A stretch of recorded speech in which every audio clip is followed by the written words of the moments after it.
శ్రోతలందరికీ నా నమస్కారం. కథా ప్రయాణానికి స్వాగతం. నేను మీ అనసూయ. ప్రతి మంగళవారం నాడు మనం శ్రీమతి పొత్తూరి విజయలక్ష్మి గారి హాస్య కథలను ఒకటొకటిగా ముచ్చటించుకుంటూ వస్తున్నాము. ఇప్పటి వరకు అందులో 3 కథలు పూర్తయ్యాయి. ఈ వారం మనం చెప్పుకోబోయే కథ పేరు చదువు మధ్యలో ఏదో కాస్త. సరే, కథ వివరాల్లోకి ప్రయాణం చేద్దాము. నాన్నగారికి మరోసారి ట్రాన్స్ఫర్ అయింది. ఆ ఊళ్ళో మంచి స్కూల్ లేదని మమ్మల్ని తాతగారింట్లో ఉంచి చదివించాలి అని నిర్ణయించారు. అన్నయ్య, నేను యాజలి స్కూల్లో చేరాం. మా ఇంటికి స్కూలుకి మట్టిగోడే అడ్డు. ఆ గోడ కూడా గొప్పదేమీ కాదు. నాలాగా పరికిణి వేసుకున్న ఆడపిల్లలు కూడా అమాంతం దూకేయచ్చు. దక్షిణం వైపు స్కూలు, ఒక పాత ఇంటిని స్కూలుగా మార్చారు. చుట్టూ పెద్ద సావిడిలు కట్టి మట్టి గోడలతో రూములుగా విభజించారు. నీలం తెలుపు యూనిఫాం కుట్టించి స్కూలుకు పంపింది అమ్మమ్మ. గేటు దాకా దిగబెట్టి మళ్ళీ గోడ దగ్గరికి వచ్చి భద్రంగా చేరావుగా, వెళ్ళి క్లాసులో కూర్చో అని చెప్పింది. మా ఇంటి పక్కనే నా క్లాసు. ప్రేయర్ అయి మేం క్లాసుల్లోకి రాగానే తాతయ్య వచ్చారు. పిల్లల్ని ఓసారి చూసి వెళ్దామని వచ్చాను అని చెప్పి నన్ను అన్నయ్యను చూసి వెళ్లారు. మరి కాసేపటికి దక్షిణం వాకిట్లో నిలబడి, అమ్మడు విజయ, బావున్నావా అమ్మా అని అరిచింది అమ్మమ్మ. నేను మాస్టారి వంక చూశాను. బానే ఉందండి అని సమాధానం చెప్పారు మాస్టారు. ఎవరది? సీతాపతి మాస్టారా? మా నాయనే, మా తండ్రే. ఆ ముక్క దానిచేత చెప్పిస్తే వెళ్ళి పని చేసుకుంటాను బతిమిలాడింది అమ్మమ్మ. నువ్వే చెప్పు అన్నారు మాస్టారు. నేను బానే ఉన్నానమ్మమ్మా అని చెప్పాను. సోషల్ పీరియడ్లో వెంకటాచలం మాస్టార్ని, ఆ తర్వాత క్లాసులో తెలుగు మాస్టార్ని నా యోగక్షేమాలు అడుగుతూనే ఉంది. ఆ వేల్టికి స్కూలు అయిపోయింది. పొద్దుటే అన్నం వండేది అమ్మమ్మ. పచ్చడి పెరుగు వేసుకుని సుష్టుగా తిని స్కూలుకి వెళ్లేవాళ్లం. మన్నాడు సోషల్ క్లాసులో మాస్టారు పాఠం చెప్తూ ఉండగా మా ఇంట్లో నుంచి చిలగడదుంప కాలుస్తున్న వాసన వచ్చింది. నోట్లో నీళ్లూరాయి. పాఠం తలకెక్కలేదు. ఇంటికొచ్చాక ఆ మాటే చెప్పాను అమ్మమ్మతో. నీకేమిటి? నాకు బాధనిపించింది. వేడివేడిగా బిడ్డలకు పెట్టలేకపోతున్నాను కదా అని దిగులేసింది అంతే అమ్మమ్మ బాధగా. మరెలా అమ్మమ్మ?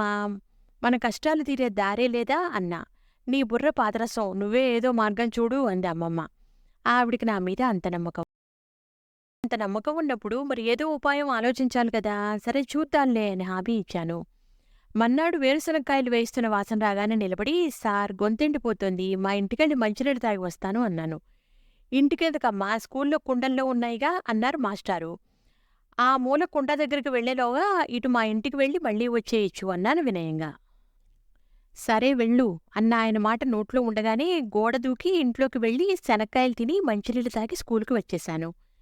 పెన్సిల్ ముళ్ళు విరిగింది చెక్కుకు వస్తాననో, కడుపులో నొప్పిగా ఉంది కస్తూరి మాత్రం వేసుకొస్తాననో, గంటకి ఒకసారి ఇంటికొచ్చి కాస్త నోరాడించి మళ్లీ వెళ్లేదాన్ని. ఇటు నేనిలా చేస్తుంటే అమ్మమ్మ కూడా ఆవిడ వంతు సాయం చేసేది. గోడ దగ్గరికి వచ్చి, ఎవరది? రామకృష్ణ మాస్టారా? బావున్నావా నాయనా? చాలా రోజులైంది చూసి. భార్యా పిల్లలు కులాసాయేనా? బెల్లు అవ్వగానే మా మనవరాల్ని పంపిస్తే 4 నిమ్మకాయలు పంపిస్తాను అంటే, బెల్లయ్యదాకా ఎందుకు పిన్నిగారు, ఇప్పుడే పంపిస్తాను అన్నారు మాస్టారు. ఇంటికెళ్ళి 2 సున్నుండలు, 2 వేయించిన గుమ్మడి వడియాలు తినేసి నిమ్మకాయలు తీసుకుని వచ్చేశాను. అరటి తోట ఇస్తానను, మునక్కాడలిస్తానను అంటే వెంటనే నన్ను పంపించేసేవాళ్లు. నెల రోజులు అలాగే జరిగిపోయాయి. రోజుకు 4-5 సార్లు ఇంటికొచ్చి పోయేదాన్ని. ఆదివారం అమ్మ వచ్చింది. ఈ ఊరి నీళ్లు తినక బాగానే పడ్డట్టున్నాయి, బుగ్గలు వచ్చి బావుంది అని ఆనందపడింది. మరో 10 రోజులు గడిచేసరికి అమ్మకు అనుమానం వచ్చింది కాబోలు. దగ్గర కూర్చోబెట్టుకుని, ఏమ్మా 3 పూటల అన్నం కాక మధ్యలో ఏమైనా తింటున్నావా అని అడిగింది గారంగా. ఏం తింటాను, రోజంతా చదువుతోనే సరిపోతోంది. ఏదో పని మీద ఇంటికొచ్చినప్పుడు కాస్త తింటాను. పొద్దున పూట సున్నుండా, కజ్జికాయ, కారపూస నోట్లో వేసుకుంటాను. సాయంత్రం కూడా అంతేలే. పోతే శనక్కాయలు, చిలగడదుంపలు, మొక్కజొన్న కండలు, జామపళ్ళు, ఇవన్నీ దేవుడు మనకోసం సృష్టించిన పిండి వంటలు, అవి ఎలాగూ తినాలి అన్నాను. మండిపడింది అమ్మ. అదేం తిండే, బకాసురుడి బంధువులాగా, సిగ్గుగా లేదు నీకు అని తిట్టింది. వెంటనే అమ్మమ్మని పిలిచాను. చాలే ఊరుకో, ఎదిగే పిల్ల ఆ మాత్రం తినకపోతే ఎట్లా? ఆ స్కూల్లో పాఠాలు చదివేసరికి శోష వస్తోంది దానికి అని నాకు వత్తాసు పలికింది.